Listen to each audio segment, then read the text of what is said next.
were written by one angel, on one skin, and with one pen. And all examples with tradition became like 113. The prophet turned towards his daughter and said, "You are the first one in my al-bayt who will meet me, and you are the leader of the women of paradise. Soon after me, you will be oppressed and forced, and you will be beaten and your rib will be broken. May Allah curse your killer, and curse the one who ordered it, and also curse those who became happy, and also curse those who help him and those who overpower you, and curse the oppressor of your husband, and curse also those who oppress your children." 14. 1. Hafiz Abi Nuaym Isfahani in Hilya. Muhammad ibn Talha Shafi'i in Matalib as-Su'al. Baladuri in Tiarik. Sheikh Sulayman Baqi Hanafi in Yanabi al-Mawada, Chapter 43, from Hamwaini. Mir Sayyid Ali Hamadani Shafi'i in Mawadat al-Kurba, Mawada v. Dailami in Firdaus. 2. Bukhari in his Sahih, Volume 3, Chapter of Ghazawa Khaybar, page 37, and Muslim ibn Hujjaj, in his Sahih, Volume 5. Page 154. 3. Ibn Abu al-Hadid, in his Shar Anaj al-Balagha, Volume 2, page 18, narrates from Zuhri. 4. Ahmad ibn Aysam al-Kufi Shafi'i in Futu, and Abu Nasr Hamidi, in Jama Bain as-Sahihain report from Nafi, quoting from Zuhri. 5. See Sahih Bukhari, Part 5 and 7. 6. Like Imam Ahmad ibn Hanbal in Musnad. Sulayman Kanduzi in Yanabi al-Mawada. Mir Sayyid Ali Hamadani in Mawadat al-Kurba. Ibn Hajar in Sawa'iq, reporting from Tirmidhi, Hakim and others, with a slight difference in wording. 7. Muhammad ibn Talha Shafi'i in his Matalib as-Su'al. Hafiz Abu Nuaym Isfahani in Hilyat al-Aliya, Volume 2, page .40, and Imam Abdur Rahman Nisai in his Qasas al-Alawi. 8. Hafiz Abu Musa ibn Muthanna Basri died 252 AH in his Mu'ajam. Ibn Hajar Asqalani in Isaba, Volume IV, page .35. Abu Ya'la Musali in his Sunan. Tibrani in Mu'ajam. Hakim Nishapuri in Mustadrak, Volume 7, p. 154. Hafiz Abu Nuaym Isfahani in Fazl as-Sahaba. Hafiz ibn Asakir in Tiarik al-Shami. Sibt ibn Jazi in Tadkira, p. 175. Muhib ud-Din Tabari in Dakair, p. 39. Ibn Hajar Maki in Sawa'iq, page 105, and Abu Urfan is Suban in Isa'afar Raghiban, page .171.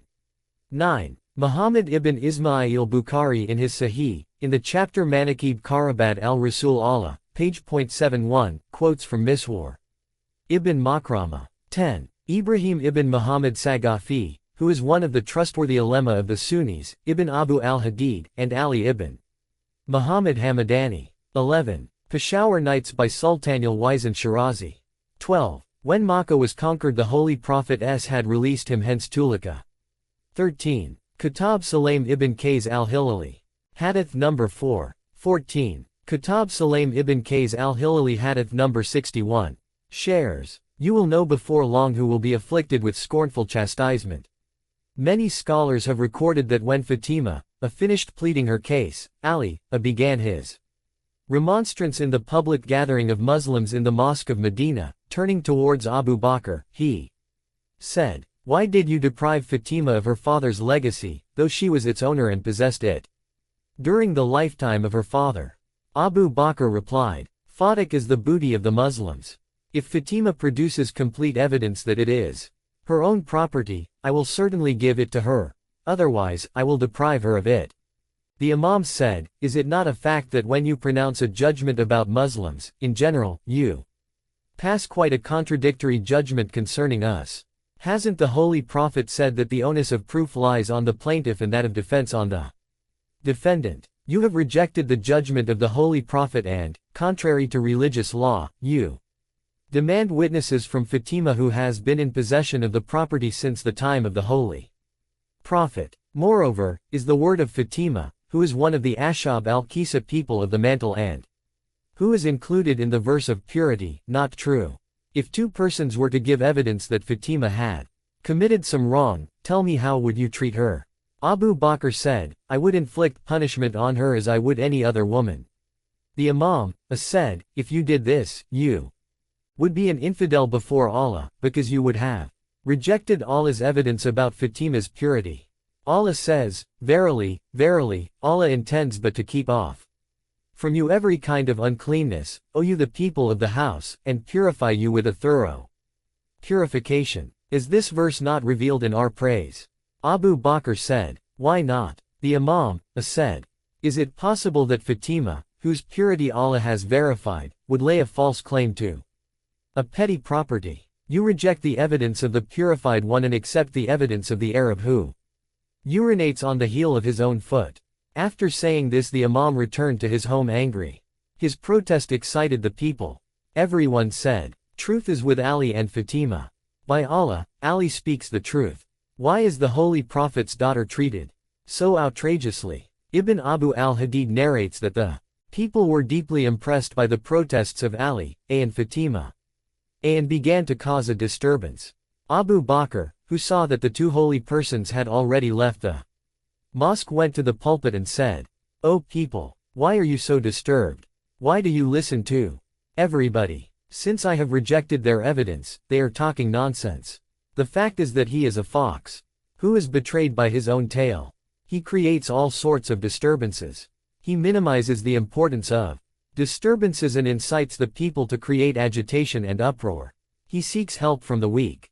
He seeks assistance from women. He is like Tihal, with whom people of her own house were fond of fornicating. Aren't these remarks outrageously abusive? Did they accord with praise, respect, love and sympathy, which the Holy Prophet had said? Were due his family. How long will Sunnis remain absorbed in this misguided faith and fanaticism? For how long will they oppose the Shias and call them Rafidis, rejectors and infidels, because they criticize the words and actions of people which are recorded in their own books? Consider the matter justly. Was the insolence of the aged companion of the Prophet justified? The wicked and abusive language of Muawiyah, Marwan, and Khalid was not as distressing as that which comes from the mouth of the man who is called the companion of the cave. Respected reader, we were not present at that time. We hear the names of Ali, Abu Bakr, Umar, Uthman, Talha, Zubair, Muawiyah, Marwan, Khalid, Abu Hurairah, etc. We have neither friendship nor enmity with any of them. We see two things. First, those whom Allah and His Prophet loved and for whom respect and loyalty was commanded. Second, we examine their deeds and utterances. Then we decide with a fair mind. We resist letting our preference for someone distort our judgment. We aren't the only ones who are shocked at such behavior. Even the fair Sunni ulema are amazed too. Learn it. Ibn Abu al-Hadid writes in his Sharh an-Naj al-Balagha, Volume IV, page 80, that the utterances of the caliph filled him with astonishment. He asked his teacher Abu Yahya Naqib Ja'far ibn Yahya ibn Abi Zayd al-Basari, to whom the caliph's words referred. He said that the statements were not indirect. The reference was explicit. Ibn Hadid said, If they had been explicit, I would not have put the question upon this. He laughed and said, These things were said against Ali. Ibn Hadid repeated the words in astonishment. Were all those words said against Ali? His teacher said, Yes, O son, this is what rulership means. Resorting to abusive language is the tactic of one who has no convincing reply. All this was done to Ali, about whom, as reported by all the Sunni leading ulema in their reliable books, the Holy Prophet said, Ali is with the truth and the truth is with Ali.